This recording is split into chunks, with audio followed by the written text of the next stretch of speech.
Declaro aberta a 74ª reunião extraordinária da Comissão Permanente de Direitos Humanos e Legislação Participativa da 4ª Sessão Legislativa Ordinária da 54ª Legislatura.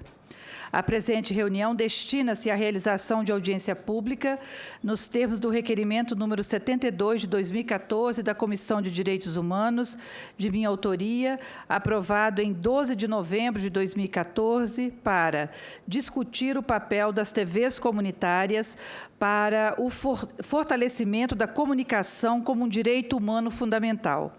Esta audiência pública será realizada em caráter interativo, com a possibilidade de participação popular. Por isso, as pessoas que tenham interesse em participar com comentários ou perguntas podem fazê-lo por meio do portal e-Cidadania. O link bit.ly/audiência interativa e do Alô Senado através do número 0800 61 22 11. Boa tarde a todos e a todas aqui presentes. Muito obrigada pela presença. Agradeço aos nossos convidados e convidadas que se fazem presentes. Eu vou já, para compor a nossa mesa, convidar o Paulo Miranda, presidente da Associação Brasileira de Canais Comunitários. Muito bem, Paulo. Seja bem-vindo. Muito obrigada. Pode sentar aqui, Paulo, aqui onde se... Convido para compor a mesa a Evelyn Maciel, vice-presidenta da Associação Brasileira de Televisões e Rádios Legislativas, Astral.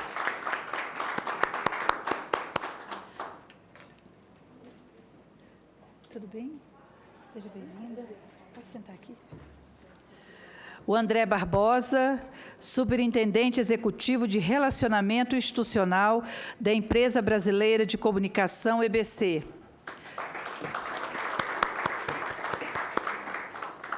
Obrigada, André, pela presença. Seja bem-vindo.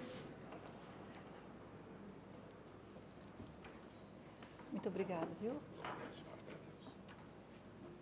Convido também o Walter Sanches, presidente da Fundação Sociedade, Comunicação, Cultura e Trabalho, Rede TVT. Muito obrigada. Muito bem-vindo. E também o Carlos Alberto Almeida, diretor da Telesur.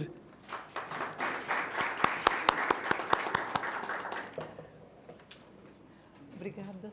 Obrigada pela presença, viu? Eu quero, inicialmente, justificar um pouquinho do atraso. Nós tivemos uma audiência pública pela manhã e terminou quase 2 horas.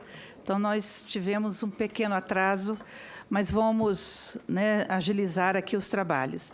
Antes de conceder a palavra aos nossos convidados e convidada, faço aqui algumas considerações iniciais para contextualizar, principalmente para os nossos internautas, para quem nos acompanha pela internet, pela TV, a importância dessa audiência pública que estamos fazendo agora na tarde de hoje.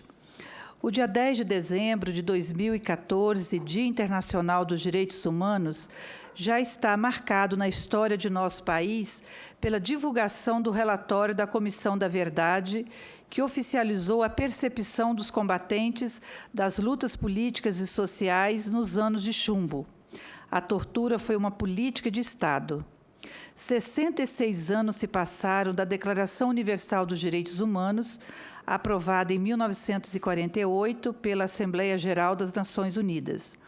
A declaração é um marco na história da luta pela efetivação dos direitos humanos em todo o mundo.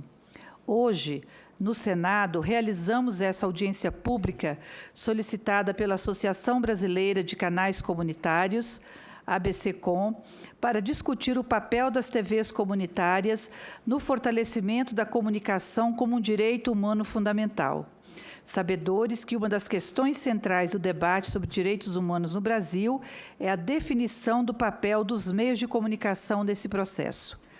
Em seu livro, A Era dos Direitos, O filósofo italiano Norberto Bobbio discorre acerca da teoria dos direitos humanos a partir da construção daquilo que cunhou de gerações de direitos.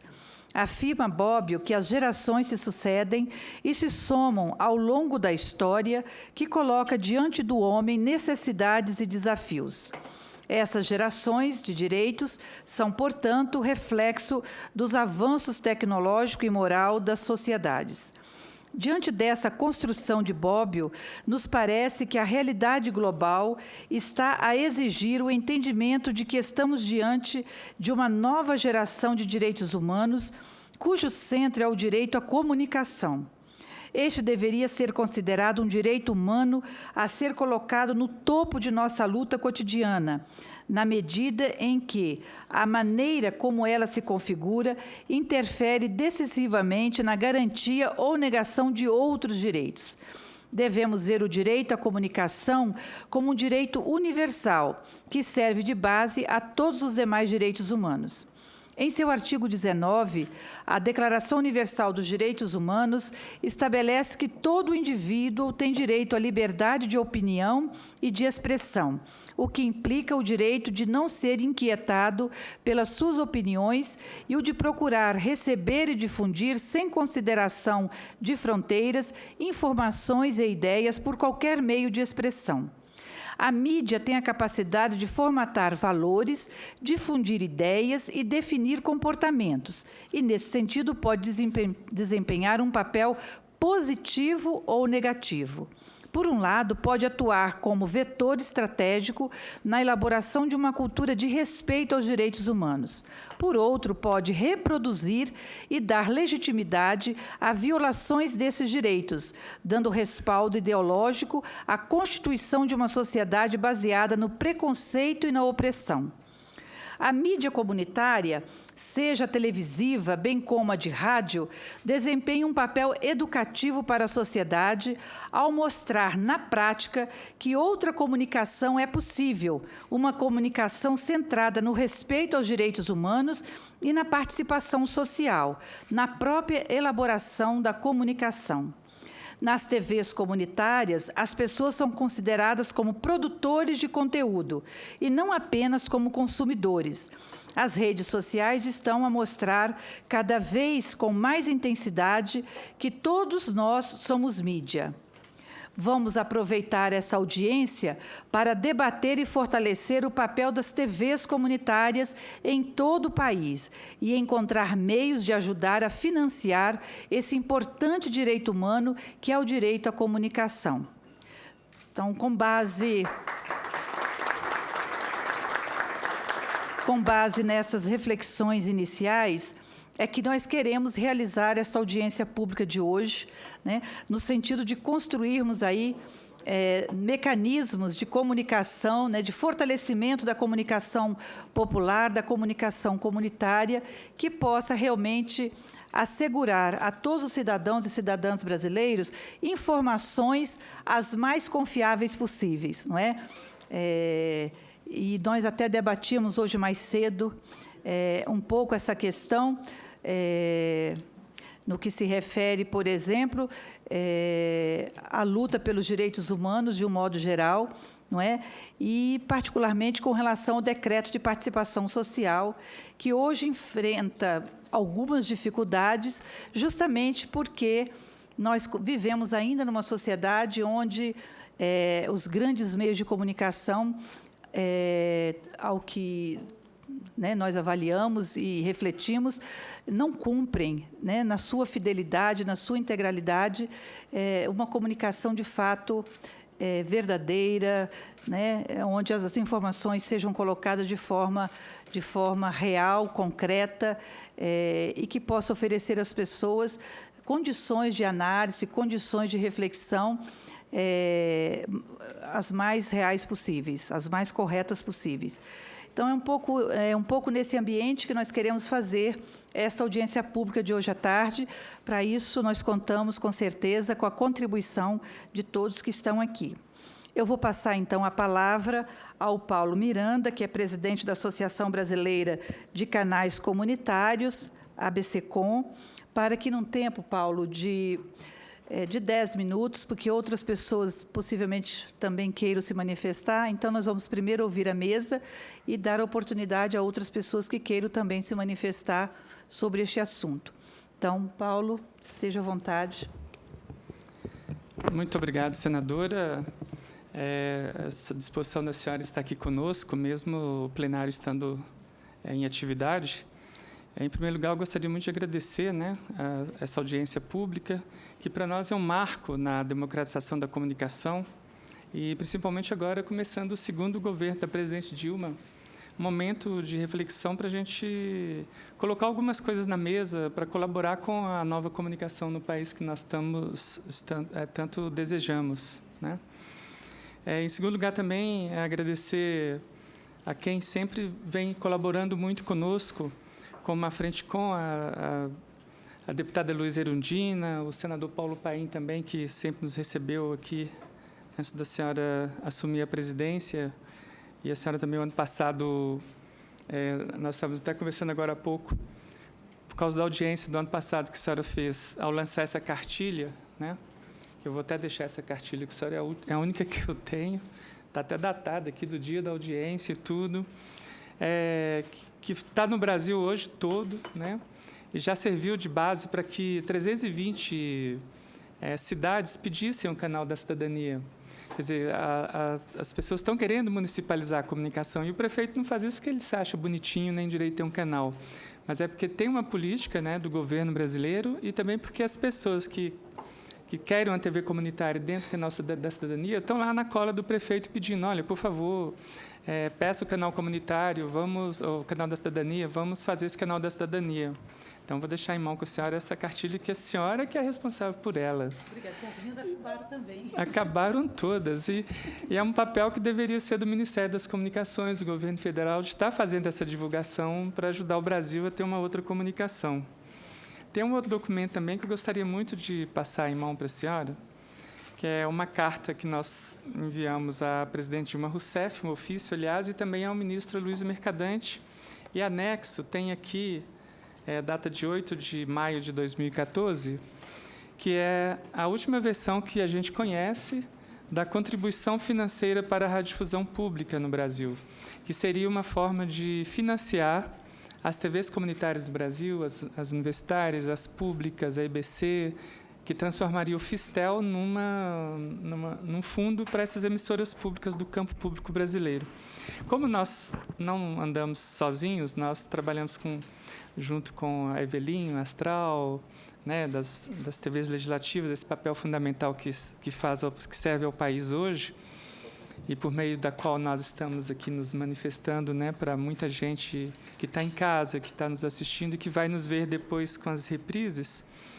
E esse documento é fundamental. Então, nós queremos que a senhora peça à presidente Dilma Rousseff para que agilize a aprovação dessa contribuição. E mais também, nós queremos essa audiência porque, do jeito que está, não contempla as atuais TVs comunitárias no cabo, só o dia que nós formos para a onda aberta no modelo digital. Então, é para que a gente possa aperfeiçoar, né, esta proposta. Aí eu deixo também com a senhora. Eu queria agradecer também muito, né, essa participação, essa presença que a gente tem sempre nos nossos fóruns, nossas lutas, da Eveline, da Astral, da BPEC, da BTU, né, da TVT, que está aqui representada pelo Sanches, pela Ancine, que, enfim, também nos reconhece, consegue nos enxergar hoje, e está com um projeto maravilhoso no país de 60 milhões para produção audiovisual para as emissoras públicas, porém, mais um probleminha, quer dizer, são 60 milhões só para produtoras. Tudo bem que nós, TVs comunitárias, vai ser muito bom para nós vamos receber 60 milhões de produção de excelência. Mas a nossa capacidade tecnológica para estar fazendo essa transmissão de excelência é muito frágil, porque tem muitas TVs comunitárias que ainda transmitem no analógico. Então, quer dizer, vai vir uma produção de alta definição, nós vamos passar analógico, quer dizer, vai cair a qualidade, e o povo brasileiro merece ver com toda a qualidade que for produzida no mercado. Nós não somos contra jogar 60 milhões no mercado, mas nós gostaríamos do apoio dessa comissão para que a Ancine nos visse também como produtores que, afinal, as TVs comunitárias são produtoras e nós temos que estar pagando conta de água, luz, salários, impostos, essa coisa toda, né? Então, é uma outra preocupação também que a gente, além das muitas que a senhora já tem, mais uma, que é para fortalecer esse campo público da comunicação. Então, nós hoje estamos aproveitando essa audiência pública que a senhora nos concede aqui na Comissão de Direitos Humanos para estar fazendo esse apelo, porque, para nós, o direito à comunicação é um direito humano, né? E não se faz a comunicação sem os meios de comunicação alternativos, porque o Brasil ainda não tem uma política de mídia comunitária, não tem ainda uma política de mídia alternativa, fazer essa mistura, né?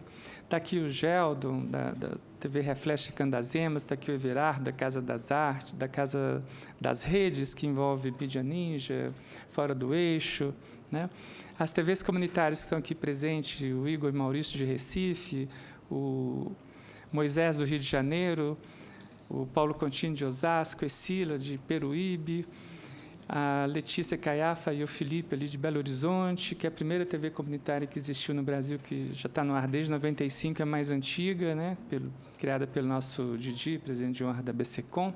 Então, quer dizer, a gente tem já uma trajetória muito grande, nós já estamos já desde 95 nessa trajetória, nessa luta, e nós achamos que avançou muito pouco, nós avançamos muito em termos de legislação, mas em termos de financiamento, capacidade de produção, transformação das TVs comunitárias em escolas de mídia comunitária, transformação dessas TVs comunitárias em pontos de cultura, para estar realmente não só incentivando a participação lá dentro, mas atraindo, levando as pessoas lá para dentro das nossas TVs comunitárias, né, que fazem esse contato direto com o povo brasileiro, que hoje já são mais de 100 emissoras no Brasil. Uma outra coisa também que a gente gostaria muito de estar falando nessa audiência de hoje é que nós conseguimos, enfim, ser reconhecidos, depois de quase terminando o governo da presidente Dilma, pela SECOM, a Secretaria de Comunicação Social da Presidência da República. Aí vem mais um porém, né? A gente abriu as portas, tá, agora em outubro, mas a veiculação da mídia que eles estão nos oferecendo varia aí de R$ 11,00 a R$ 150,00. Quer dizer, é muito pouco. Imagina se a SECOM da Presidência da República vai pagar para a TV Globo R$ 11,00 por uma veiculação de uma peça publicitária, né? Quer dizer, que visse com os olhos diferentes essa política de comunicação comunitária tão necessária no Brasil. E não essa discriminação tão grande, tudo para o mercado, né? Só para as big TVs, que já são bilionárias, famílias bilionárias no Brasil, que recebem os dinheiros dos nossos impostos para se enriquecer cada vez mais. E, quer dizer, a mídia alternativa comunitária, que abre as suas portas para a sociedade, é discriminada, né? Com poucos recursos e sendo que existe dinheiro. Dinheiro não é problema. Nós não vimos recursos como um problema. Para nós, o dinheiro existe e nós queremos muito orçamento participativo, democrático, nesse bolo da publicidade brasileira. Só para a senhora ter uma ideia, a TV Comunitária de Brasília, esse ano, por lá, já passaram mais de 100 jovens e crianças aprendendo a fazer televisão comunitária. Todas de escolas públicas do Distrito Federal, numa parceria com os sindicatos professores. Agora, imagina, 100 emissoras fazendo isso no Brasil todo, né? As TVs que realmente estão junto com a comunidade, estão abertas à comunidade, têm o acesso público, têm esse novo conceito, nós já temos essa experiência toda, mas ainda somos pouco valorizados pelo governo brasileiro pela ausência dessa política nacional de mídia comunitária. E a hora que a gente entra, então, no foco dos direitos humanos, a gente sente muita falta de produção dos direitos humanos dentro das TVs comunitárias. Então, quanto mais fortalecer esse setor, e melhor vai ser para o povo brasileiro e a democratização da comunicação realmente. E se misturarmos tudo, todas as TVs universitárias, legislativas, comunitárias, EBC, as educativas culturais, e as legislativas, tudo com as rádios comunitárias, nós imaginamos que poderíamos estar gerando hoje no Brasil cerca aí de 200 mil empregos nessa comunicação comunitária alternativa. Então, fica aqui rápido, né, assim, porque a senhora tem que voltar para o plenário, essa audiência para marcar no momento certo de início de um segundo governo, né, da presidenta Dilma, que ela possa enxergar o que essa Comissão de Direitos Humanos está propondo e fazer essa outra comunicação alternativa possível no Brasil. Eu agradeço muito a senhora novamente por essa audiência. Obrigada, Paulo, inclusive pela pontualidade, né? Poderia também, foi bastante pontual. Obrigada aí pela sua manifestação. Com certeza, a Associação Brasileira de Canais Comunitários pode contar com o apoio da Comissão de Direitos Humanos. Faremos aqui os encaminhamentos propostos, principalmente com relação à presidenta Dilma, para que, de fato, nós tenhamos aqui uma comunicação pública que valorize as TVs comunitárias, rádios comunitárias, não é? De acordo com a política proposta pela Associação Brasileira e por todos vocês que aqui estão. Acho que é importante garantir a sustentabilidade financeira, né, desses espaços de comunicação, que têm muita dificuldade de sobreviver por conta própria, não é verdade? E que o apoio governamental é importante e para ter, de fato, uma TV, canais que possam ser alternativos para a sociedade, não é? Então, faremos aqui os encaminhamentos conforme solicitado. Tá bom, Paulo? Muito obrigada. Eu vou passar a palavra para a Evelyn, vice-presidenta da Associação Brasileira de Televisões e Rádios Legislativos. Astral. Olá. Primeiro, eu gostaria de agradecer o convite, né? É uma oportunidade muito boa de falar aqui no Senado. Eu circulo mais pela Câmara dos Deputados, então poucas vezes cruzo para o Salão Azul. A gente acompanha o trabalho das emissoras comunitárias há muito tempo, né? E sempre desse lado supostamente mais privilegiado, porque nós temos orçamento próprio, né? Então a gente consegue tocar nossos projetos com mais celeridade e cumprimento de prazo e tudo, porque a gente tem essa facilidade de ter orçamento, né? Então, assim, eu não vou entrar nos nossos problemas das emissoras legislativas, né? Vou me ater aqui às questões da radiodifusão comunitária, né? Eu acho que, realmente, as TVs comunitárias e as rádios comunitárias são o principal veículo, né, de acesso para os cidadãos, para poderem fazer com que seus conteúdos cheguem às rádios e TVs, né? Mas a gente precisa ter política para isso, né? Não basta só a vontade, porque para fazer conteúdo com qualquer mídia, a gente já tem a internet, né? As redes sociais, a gente já consegue fazer circular algum conteúdo. Mas não é disso que a gente está falando, né? Quando a gente vai para a radiodifusão, a gente tem um potencial de ser ouvido, de ser assistido, imenso. Então, e é a mídia preferencial do brasileiro, né? Então, a gente não pode abrir mão dessa oportunidade de estar na casa das pessoas, de estar ao lado das grandes emissoras, né? Como o Paulo falou, não existe política, né, clara para a radiodifusão comunitária no país.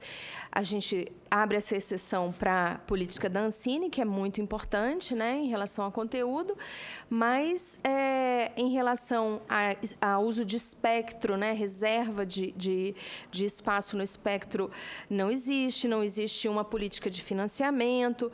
Então, é muito difícil o fortalecimento da radiodifusão comunitária baseado só no esforço pessoal, né?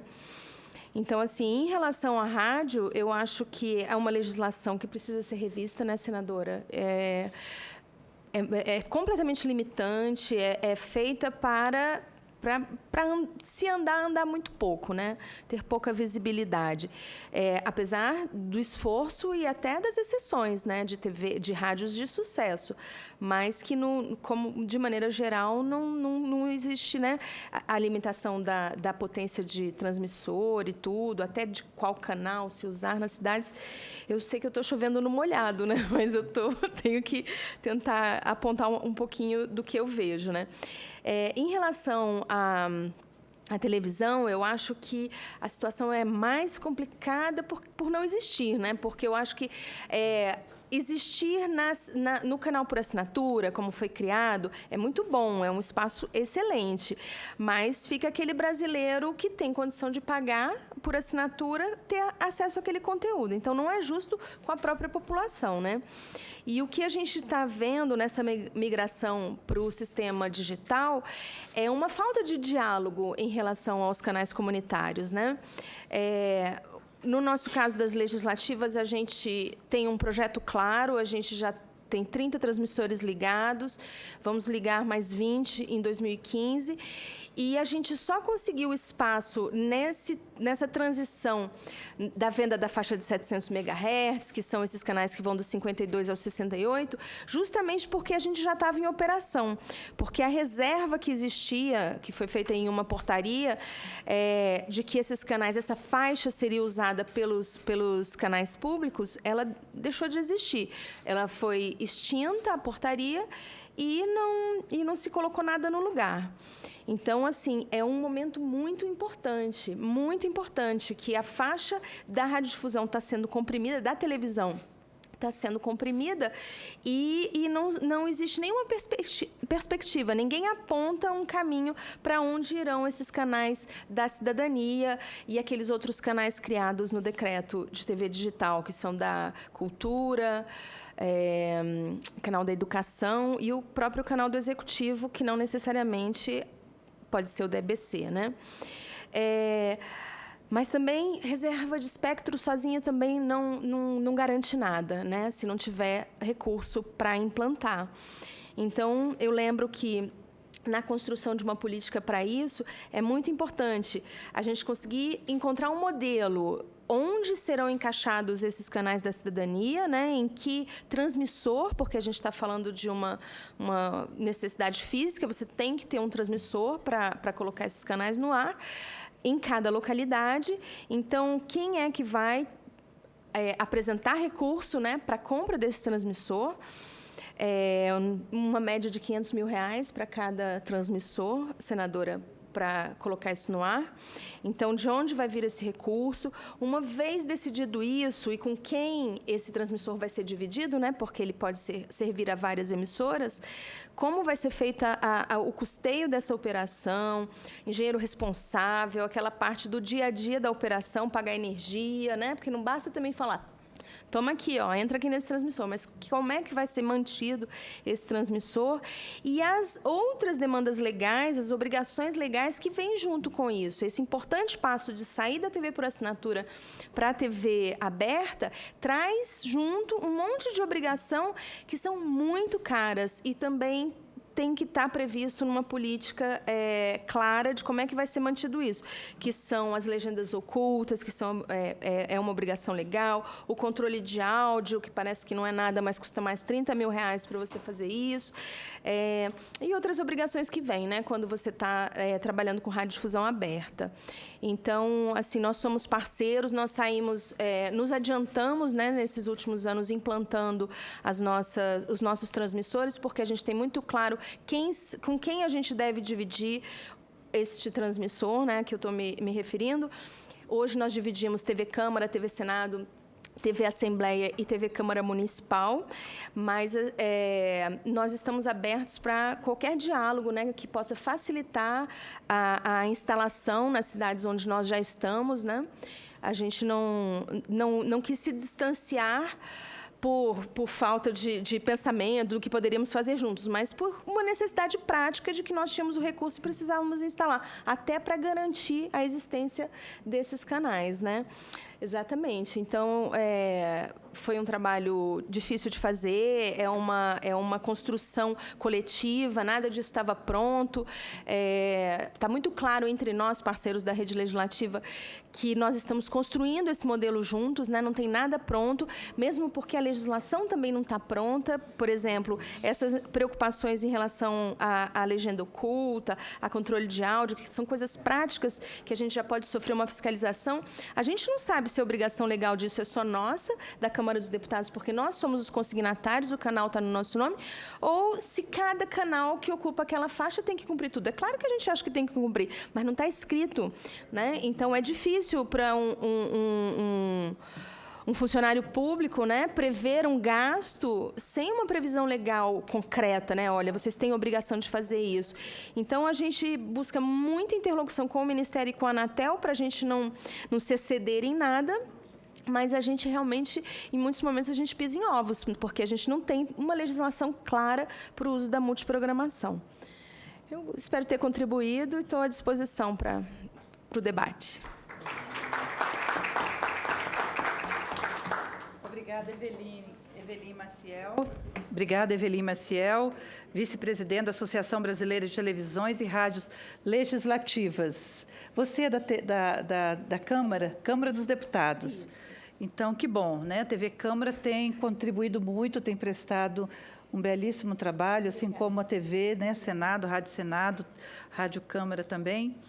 E essa troca aqui, esse debate, ele é fundamental a partir das experiências que cada um está desenvolvendo.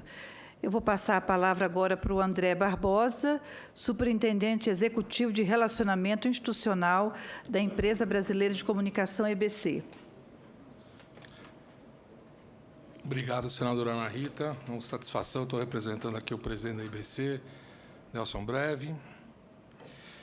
Esse espaço que nós discutimos é um espaço tão importante que ele causou impacto desde os anos 70 em toda a Europa, mesmo nos Estados Unidos, com a criação de empresas públicas voltadas à transmissão local.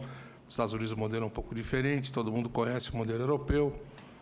E no Brasil se engatinhou desde os anos 80, quando iniciou-se o processo das rádios livres, muito diferente do processo que depois nós abraçamos mais tarde, a Rádio Chilique, né, que era um cruzamento entre a PUC e a USP em São Paulo. Eu tive o prazer de participar, eu era da Rádio USP na época, e era um trabalho voltado para o espaço artístico. Ele era um espaço de expressão, mas ele não tinha a conotação específica de um movimento, era mais uma necessidade de ter voz para contrastar com os aspectos, vamos dizer, estandarizados daquilo que o rádio apresentava tanto no rádio AM quanto na possibilidade do nascimento do rádio FM também, que surgia naquela época. Mais tarde, o crescimento da rádio comunitária veio a surgir, e aí um livro muito importante, que é a Reforma Agrária no Ar, né, que ele bate assim, diretamente nessa proposta de espaço público. E o que é importante a gente pensar é que direito de comunicar também é direito de se expressar. Direito de se expressar e de produzir. A gente não fala só em direito de comunicar, sob o ponto de vista que a gente trabalha apenas para ouvir ou para preencher espaços de programação. Isso é um lado importante, o investimento na infraestrutura, o investimento na veiculação de programas, no espaço de uma indústria audiovisual. Tudo isso é fundamental num país como o nosso, diverso, que tem uma série de possibilidades culturais diferenciadas e que precisam estar presentes nos espaços de comunicação e nas mídias eletrônicas. Mas, mais do que isso, é estimular a produção, estimular a expressividade. A internet veio trazer isso com bastante facilidade. Hoje você consegue, a custos bem baixos, você consegue trabalhar em programas um pouco menos elaborados no YouTube, ou até mais elaborados. Hoje já se permite fazer isso. O trabalho que se percebe hoje é a questão da digitalização em todas as frentes e todas as plataformas, mas eu acho que é importante a gente relembrar algumas coisas. A TV digital ela surge no mundo nos anos 90 e ela é uma tentativa, mesmo naquela época, de fazer frente ao avanço que já começava a haver da internet. Apesar da alta definição ter sido desenvolvida pelos japoneses no sistema analógico nos anos 80, nos anos 90 que ela realmente, vamos dizer assim, tem um impulso muito grande.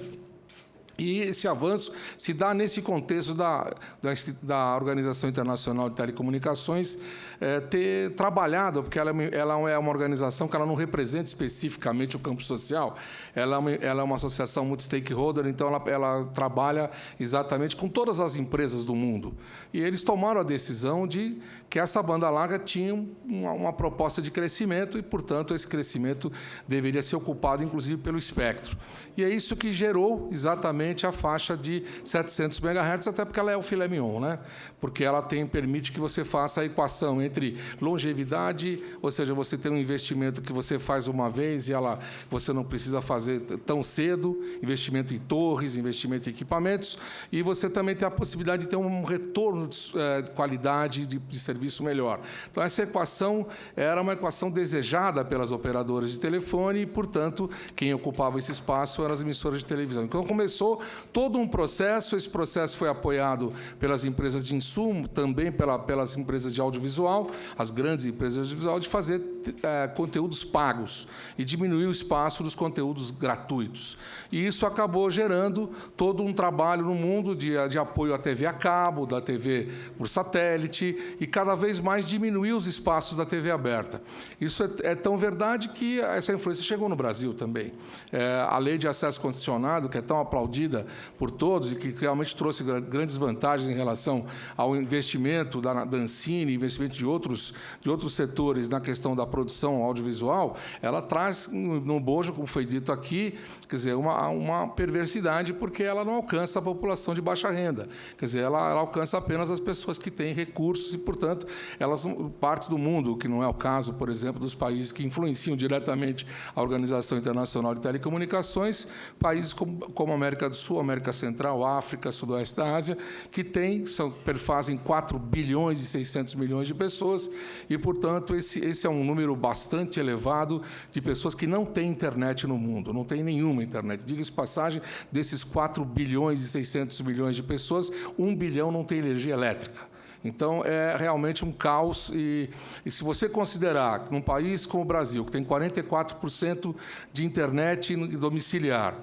tem 98% de TV analógica já domiciliar, e, portanto, tem uma participação muito grande da radiodifusão, seja através do rádio, seja através da televisão, eu acho que deveria ter sido feito um esforço maior do que foi feito nos últimos 4 anos para que a gente pudesse ter um investimento naquilo que foi realizado até o segundo mandato do presidente Lula, que foi exatamente da TV digital ter um avanço maior, inclusive como oportunidade para que os grupos que trabalham com o público de baixa renda, que fazem o trabalho comunitário, que fazem o trabalho local, tivessem espaços de divulgação, como foi previsto no Decreto 5.820, que cria o Canal da Cidadania com esse aspecto local, o aspecto de você ter a prefeitura, a Câmara e outros elementos locais, as associações de bairro, associações ligadas às universidades, associações comerciais locais, que financiassem esse canal para que ele pudesse não só promover a ligação com a produção independente, a produção em superstation, ou seja, em canais nacionais,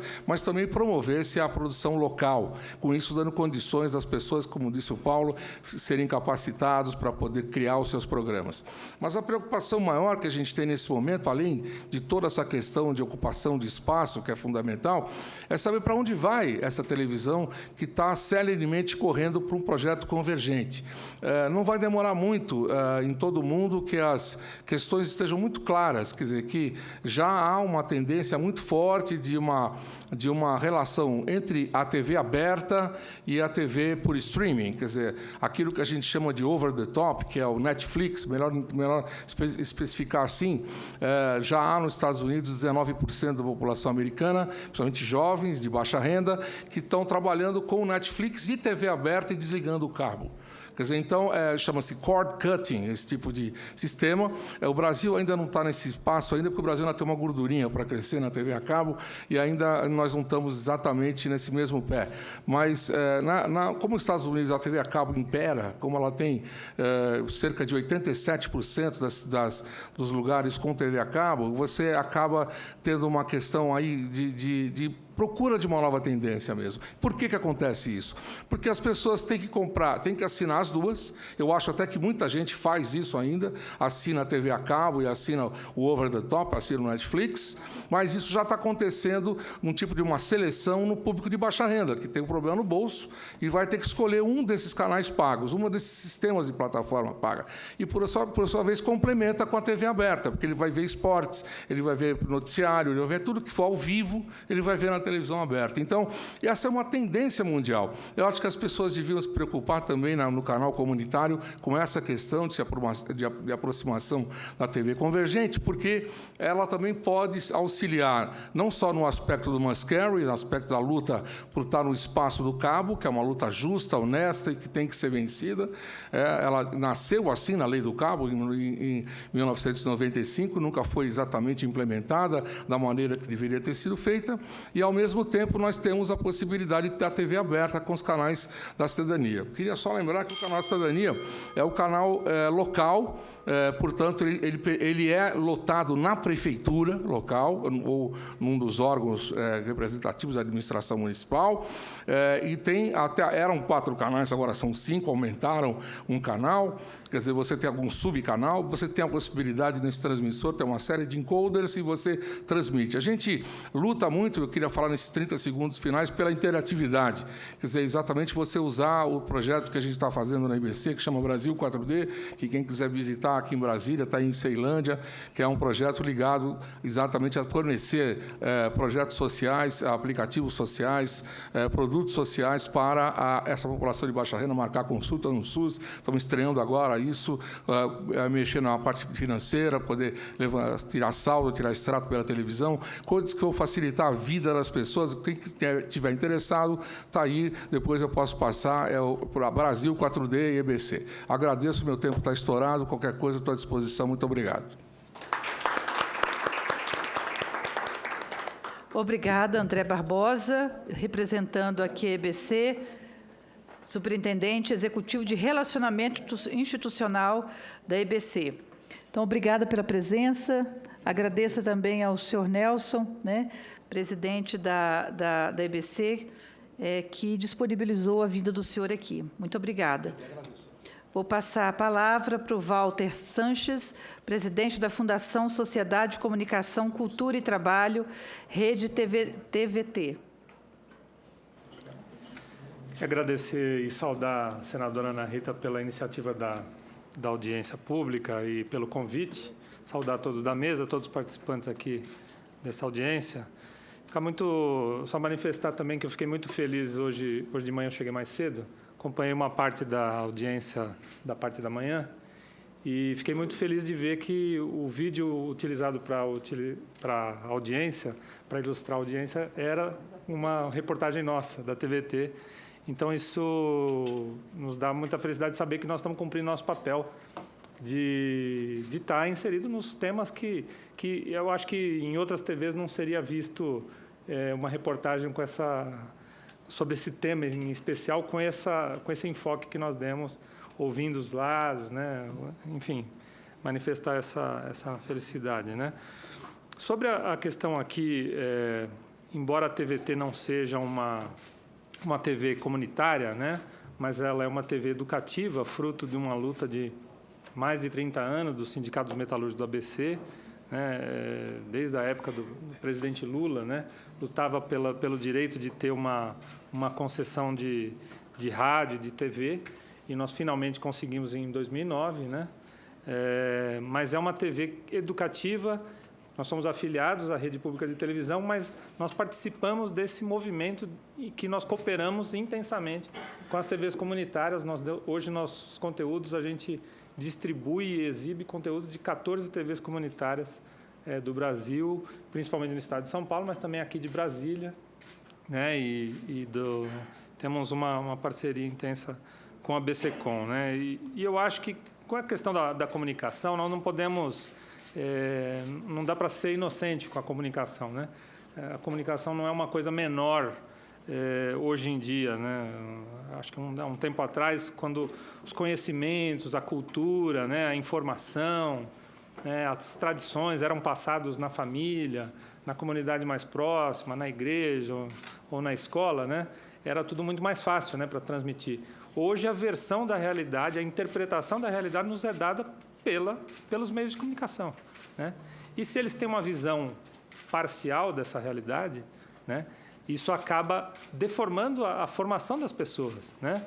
Então, hoje nós temos um problema no Brasil que é esse absurdo desequilíbrio entre as diferentes áreas de comunicação. Então, nós temos uma comunicação privada que ela é praticamente um monopólio. A comunicação privada no Brasil, comercial, ela hoje, se a gente for ver em termos de audiência, é mais de 95%, talvez seja até mais, eu não tenho esse dado, né? E os últimos 5% são para ser dividido entre todos os outros, né? Isso eu estou falando na radiodifusão aberta, né? Na TV e rádio aberta de radiodifusão, que dão que é um problema sério, né?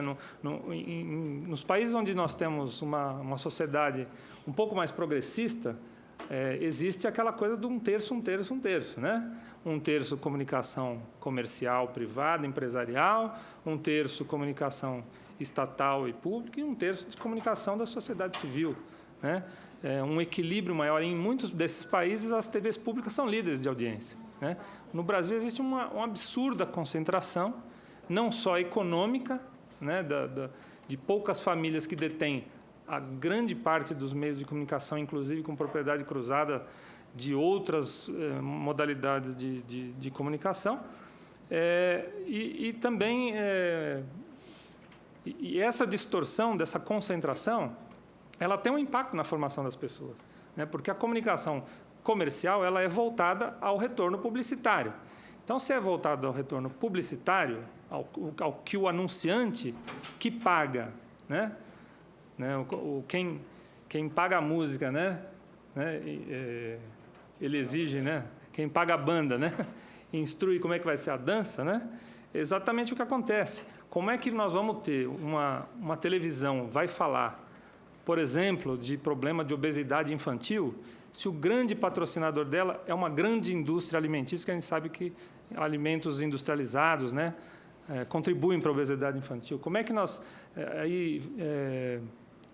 as TVs legislativas também fazem um ótimo trabalho, né, para tentar mostrar, dar transparência ao Congresso Nacional, as ações do Congresso, né, a abertura que o Congresso tem para a sociedade. Mas, se a gente olhar na TV comercial, o que se fala? Congresso Nacional é um lugar onde gente trabalha pouco, ganha muito, rouba dinheiro, não é isso? É essa a visão que a sociedade... E é uma militância das TVs comerciais contra o processo legislativo, né?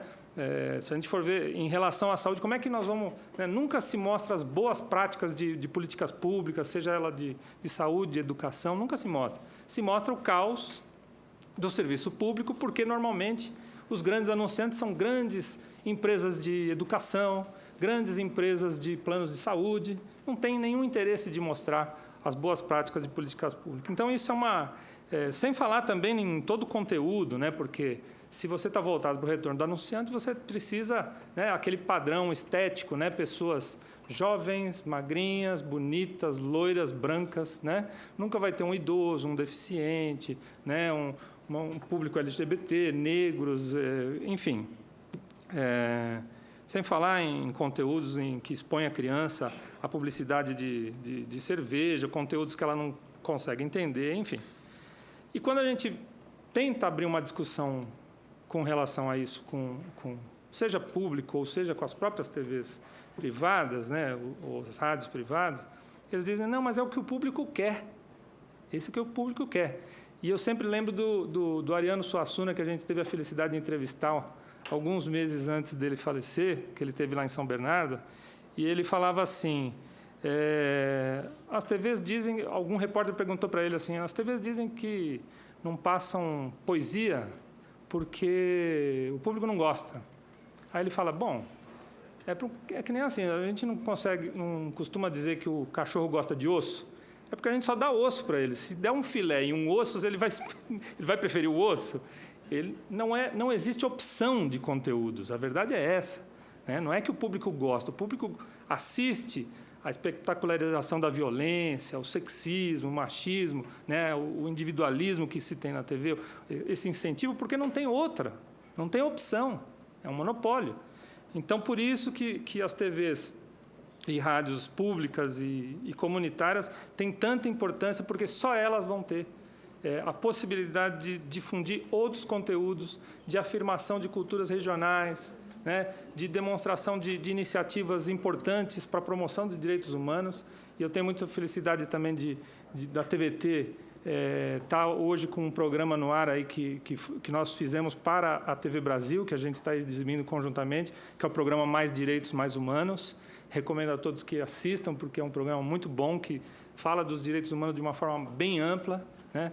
E isso jamais teria espaço, né? Você mostrar alguém que faz um trabalho com jovens com Down no Rio de Janeiro, ou alguém que preserva o direito dos travestis no sistema prisional do Rio Grande do Sul. Ninguém vai mostrar isso na TV. Então, só as nossas TVs do nosso campo é que podem mostrar isso, né? E aí, eu acho que, assim, só manifestar que nós, enquanto uma TV que é instituída pelo Sindicato dos Metalúrgicos do ABC e que hoje é uma fundação mantida conjuntamente pelo Sindicato dos Metalúrgicos do ABC e o Sindicato dos Bancários de São Paulo, com muito esforço, porque a gente praticamente banca 100% dos nossos custos, né, que não são poucos, né? E eu diria tem o custo todo da exibição em si, do satélite, transmissor, uplink, essa parafernália toda custa uma nota, né? E a gente tem algumas coisas que nos ajudam, que são alguns convênios que nós fazemos com a TV Brasil, com o Ministério da Cultura, com a Ancine e tal, mas não tão longe de cumprir com os nossos custos, né?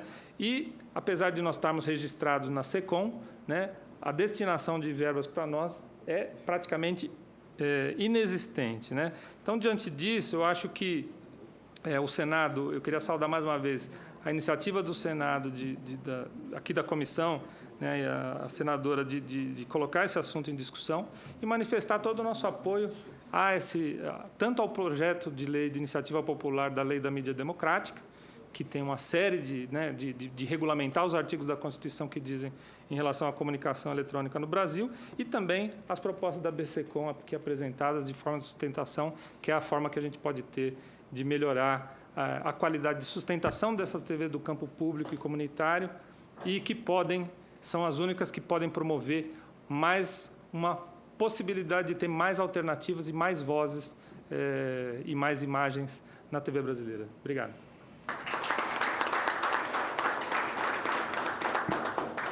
Agradecemos ao Walter Sanches, presidente da Fundação Sociedade, Comunicação, Cultura e Trabalho.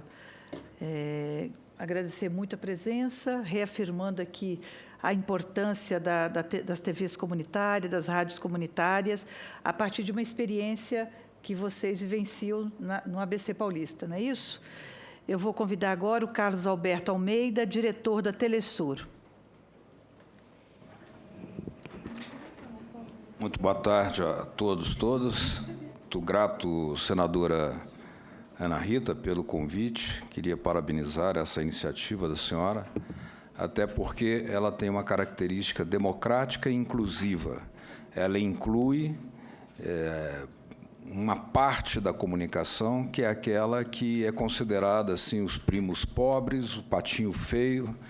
Não estou falando dos que estão na mesa comigo, não, mas das TVs comunitárias que bravamente, heroicamente resistem e conseguem se manter de pé. Então, parabéns pela sua proposta, porque ela é extremamente inclusiva de considerar também a necessidade democrática de ouvir as nossas vozes, as nossas posições, muitas vezes as nossas queixas. Eu gostaria de dizer que aprendi muito com tudo que foi falado pelos que me antecederam aqui.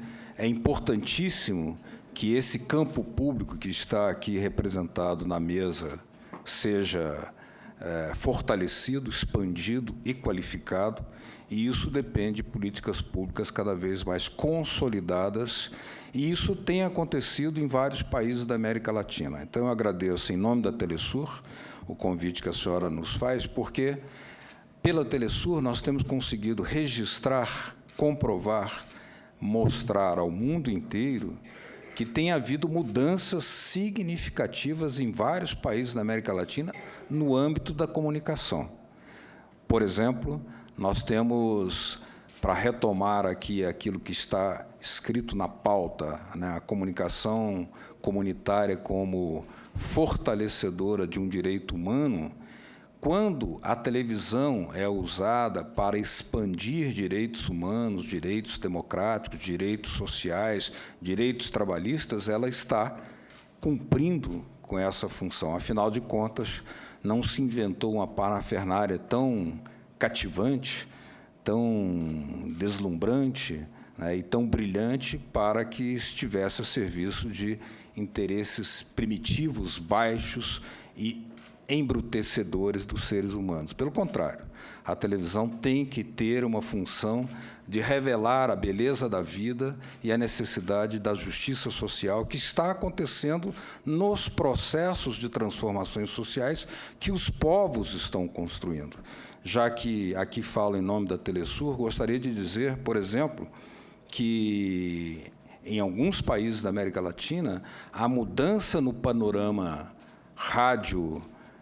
de radiodifusão é muito, muito significativo. E dou alguns exemplos.